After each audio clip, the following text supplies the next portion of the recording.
Tumsifu Yesu Kristo. Kristo 2025 mahujaji katika matumaini.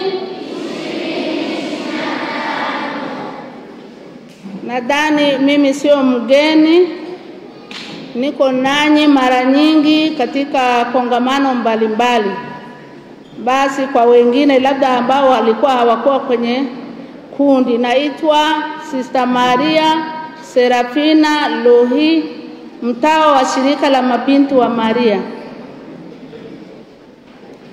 Niko mlezi mhamasishaji wa mashirika ya kipapa. Tuko pamoja. Nafanya utume wangu katika parokia ya Usongo,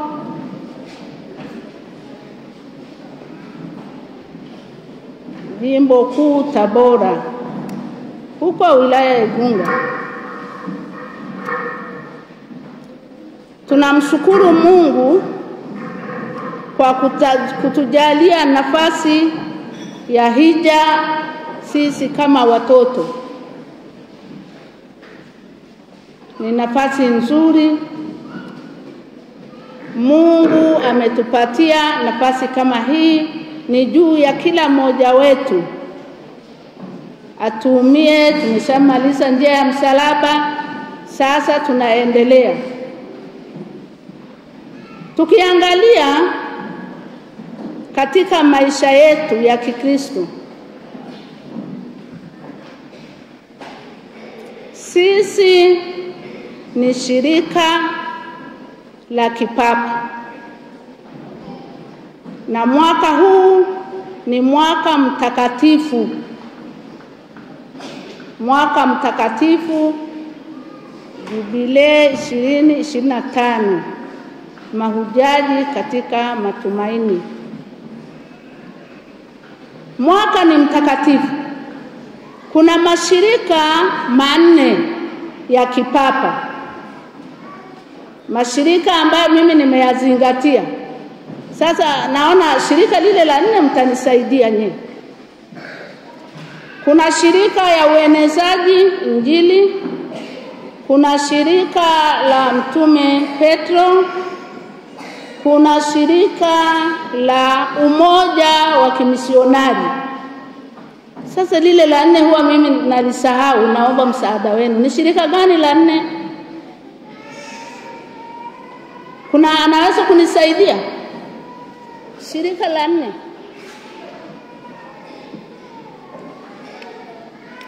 Shirika la 4. Mashirika ya kipapa. Shirika la 4. Naomba msaada kutoka kwa wale watoto wa utoto mtakatifu. Shirika la 4, shirika la utoto mtakatifu. Nilifikiri mungechangamka kusema shirika la utoto mtakatifu wa Yesu. Kumbe hiyo hija ni ya watoto. Kwa hiyo ni ya watoto wa shirika la utoto mtakatifu wa Yesu. Kuna mtoto mwingine ukikutana anasema mimi siko kwenye shirika la kipapa la utoto mtakatifu. Kumbe utoto wako wenyewe ndio shirika utoto mtakatifu. Wewe ni mtoto wa Yesu. Mara nyingi kwenye nembo yetu ya t-shirt tumeweka mtoto Yesu wa Paraguay, hasa sisi jimbo la Tabora. Kwa maana hiyo sasa, mwaka mtakatifu, sisi ni shirika la kipapa la utoto mtakatifu. Hebu tujishangilie.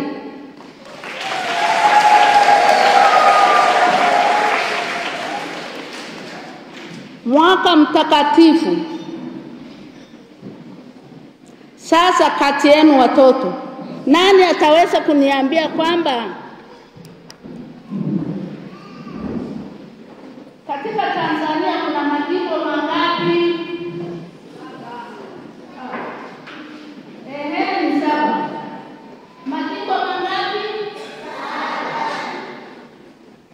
majimbo 7. Na mwaka mtakatifu kila jimbo wanafanya hija. Makundi mbalimbali.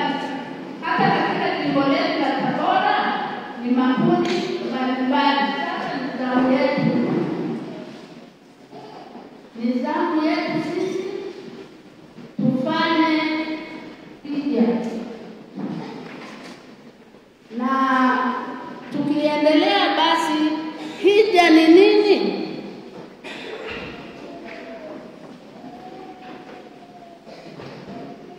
Ni maisha yetu ya kiroho. Kila mmoja anaingia ndani mwake, anajitafakari, je, nampendeza Mungu? Shughuli zangu zote ninazozifanya zinampendeza Mungu? Tunajikabidhi kwa Yesu. Tunapojikabidhi kwa Yesu, hata tulipofanya njia ya msalaba, tumefuata vituo vyote vya njia ya msalaba. Kila mmoja anajikabidhi kwa Yesu na kila mmoja anakabidhi Mungu mahitaji yake. Wengine nadhani tunafurahia kwa kuwa tumekusanyika, basi tunashangilia. Hapana, ni sehemu ya maisha, ni sehemu ya sala. Tunasali, tunamwomba Yesu wa Ekaristi aweze kutuwezesha katika mahitaji yetu yote. Na Yesu anawapenda watoto. Yesu anawapenda watoto.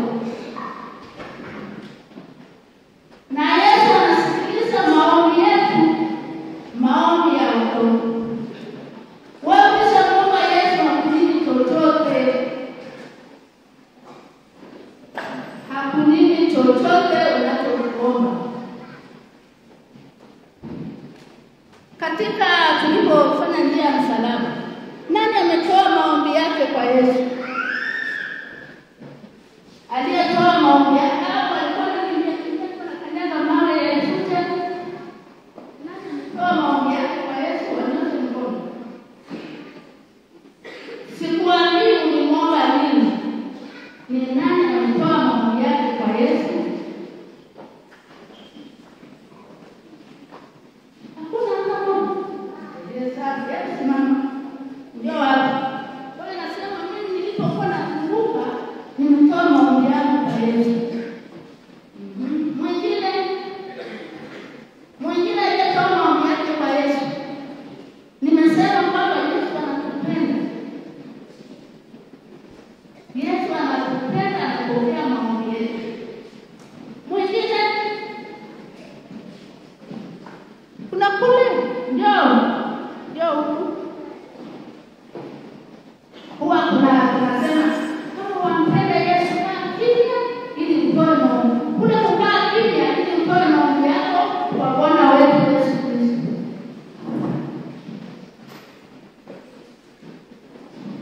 Sisi ni rafiki wa Yesu. Watoto rafiki wa Yesu.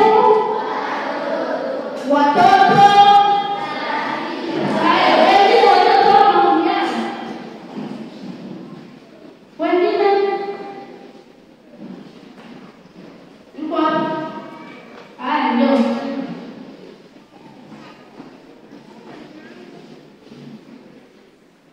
Kwa hiyo nadhani hata kila mmoja alitoa maombi. Sasa naona amesahau. Wengine tena wala kumi.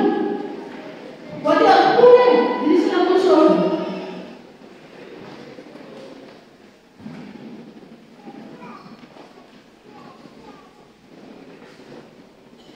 Hatusemi kama wengine hawajatoa. Sasa naona hawa ni mashujaa kwamba tumetoa maombi kwa Yesu. Na baadaye tutaendelea na misa takatifu. Katika misa takatifu tutaendelea kutoa maombi yetu kwa Yesu. Nadhani wengine walikuwa wametoka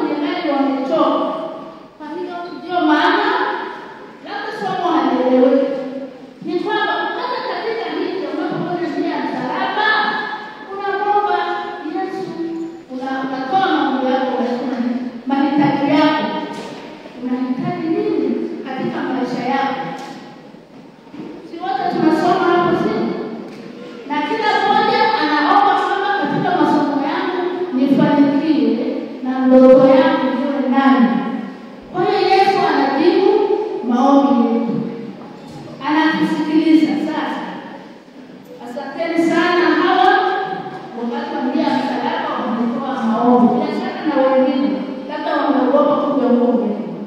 Na katika misa takatifu sasa, kila mmoja ajikabidhi kwa Yesu. Ninajua watoto tuna changamoto nyingi.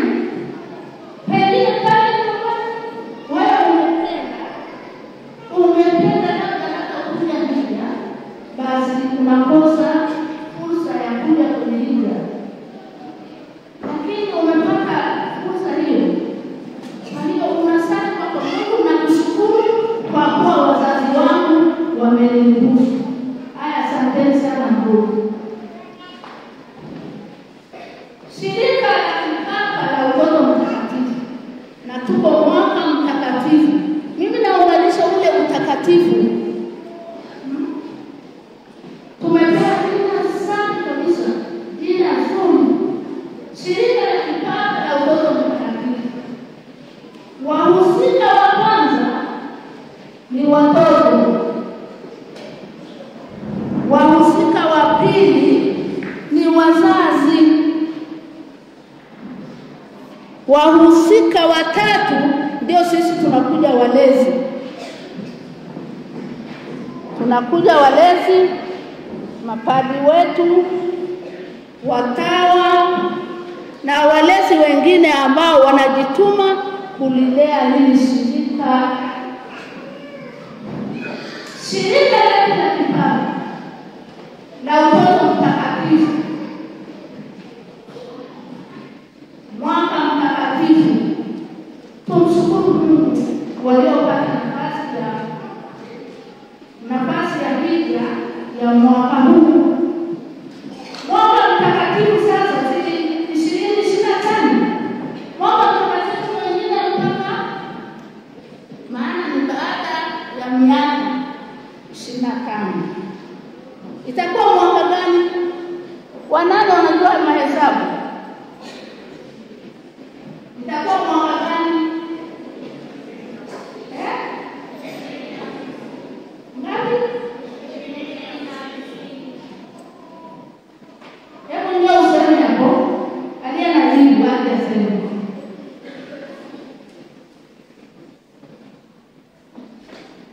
Anakuja mtu au hajajiamini? Alisemaje? 2000 na ndio useme hapo. Ni vema kabisa useme kwa mdomo wako.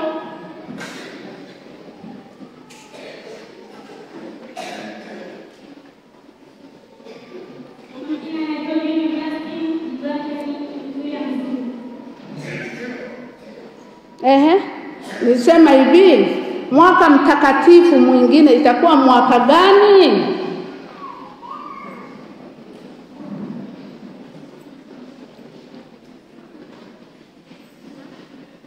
Si ulijibu, ulikuwa umejibu hapo?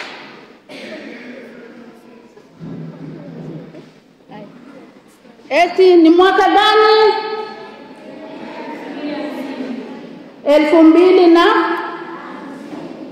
sasa kuanzia hapo sasa, unaona ni muda wa kutosha. Ni muda wa kutosha. Sasa huu mwaka mtakatifu 2025 umkabidhi Mungu maombi yako na mahitaji yako. Mungu atakapokupa kibali, mwaka huu wa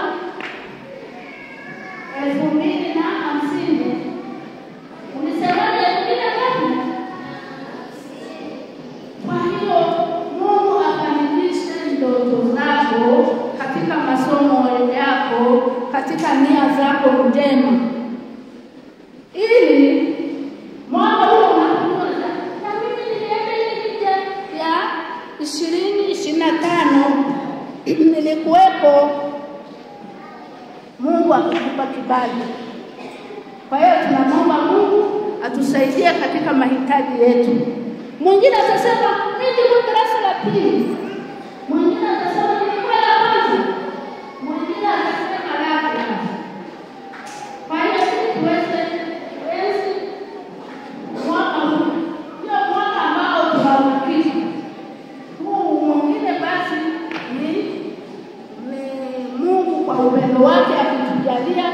uweze kufika huko. Wakati ule leo wewe ni mtoto mtakatifu, wakati ule wewe si mtoto mtakatifu. Utakuwa baba wa familia au utakuwa mama wa familia. Na mimi ambaye nimekulia nimeadhimisha mwaka 2025. Nina imani kwamba wakati utakuwa mzima na unaruhusu watoto wako kushiriki mambo yote ya kanisa ambayo tunawaalika watoto au vijana, kwa sababu wewe leo na kanisa la kesho unayazingatia hayo matakatifu ili uweze kuendelea katika imani. Kuna wimbo tunaimba katika kipaimara mara kwa mara. Wakati wa kipaimara tunasema imani ya baba zetu, si ndio? Imani ya baba zetu. Maana sisi tumerithi imani kwa baba zetu. Na wale baadaye katika mwaka mtakatifu ule wanarithi imani kutoka kwetu, na kanisa letu linakuwa imara na linaendelea. Tunaweza kuipa kuiba imani ya baba zetu. Karibuni na wakaribisha.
Kwao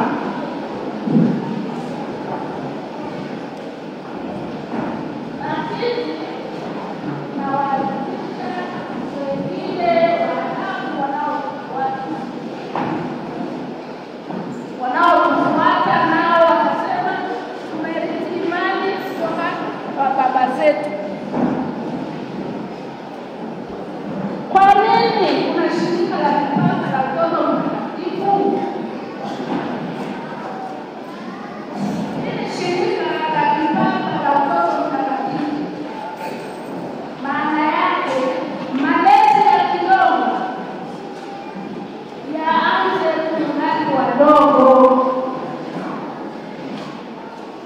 Mtoto mdogo anapokuwa hajui chochote. Maana yake mtoto anapozaliwa roho yake ni karatasi nyeupe. Hapa kuna nini jamani? Kuna doa lolote? Kwa hiyo roho yako ni nyeupe. Mungu ni mtakatifu, Mungu ni mwaminifu.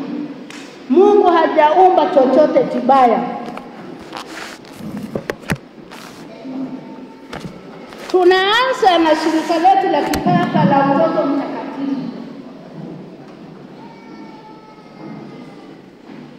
Mtakatifu ni hali ya Mungu. Mungu ni mtakatifu.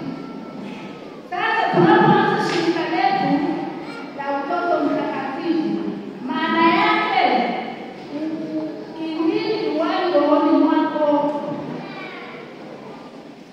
Karatasi ile ni nyeupe, hakuna doa lolote. Sasa unapoanza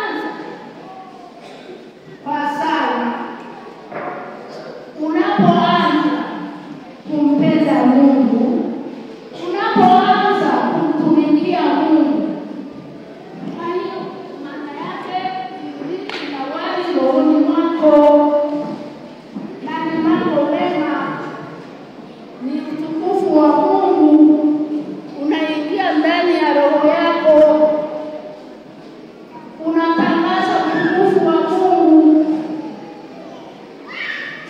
Kuna wengine wetu akiambiwa basi uwe kwenye kwaya,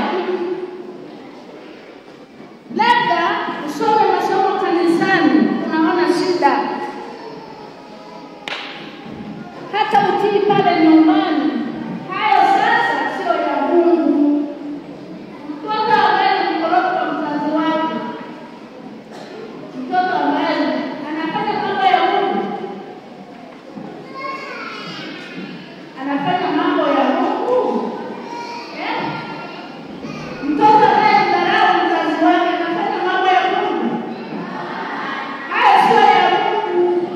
Sasa ukorofi ukiwahi moyoni, hata Injili inashindwa kukaa ndani ya moyo wako. Injili inagoma kabisa. Wewe utawaza yale yaliyowahi kwenye roho yako. Kumbe kwa mtoto wa shirika la kaka, msema sio shirika la kaka, ndio mtoto mdogo, kuna dosari. Ndio maana Mungu anawapenda watoto wadogo. Alisema acheni watoto wadogo waje kwangu. Acheni watoto wadogo waje kwangu, sababu yeye ni mwema, yeye ni mtakatifu, yeye ni mwaminifu. Na mtoto ambaye sio mwaminifu hafanyi mambo ya Mungu. Kwa hiyo roho yako ni nyeupe. Katika ule weupe, basi neno la Mungu waje kwenye roho yako ili uweze kuendelea katika uinjilishaji wa kina.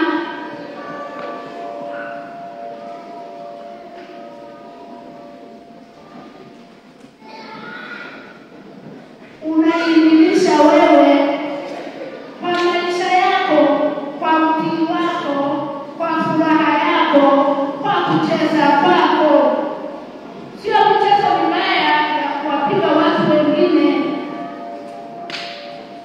Ni michezo ambayo yanamfurahisha Mungu, kuwatakia wengine mema.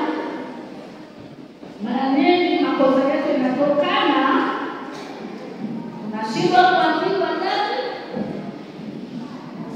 tunashindwa kuwa waaminifu, tunashindwa kuwatii walimu wetu shuleni, tunashindwa kuwatii walezi wetu wa kanisani ambao tumepewa mama mlezi, baba mlezi, kaka mlezi, dada mlezi. Kwa hiyo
kupokea kutoka kwa wengine. Ya 6, mtoto misionari anafurahia utume wake. Ya 7, mtoto misionari anajua kwamba binadamu ni muhimu zaidi kuliko fedha au mali. Ya 8, mtoto misionari anajua kujinyima ingawa ni vigumu kwake. Ya 9, mtoto misionari anajibidisha kufanya kila jambo jema kwa faida ya wengine. Ya 10, mtoto misionari anawafikiria wengine daima.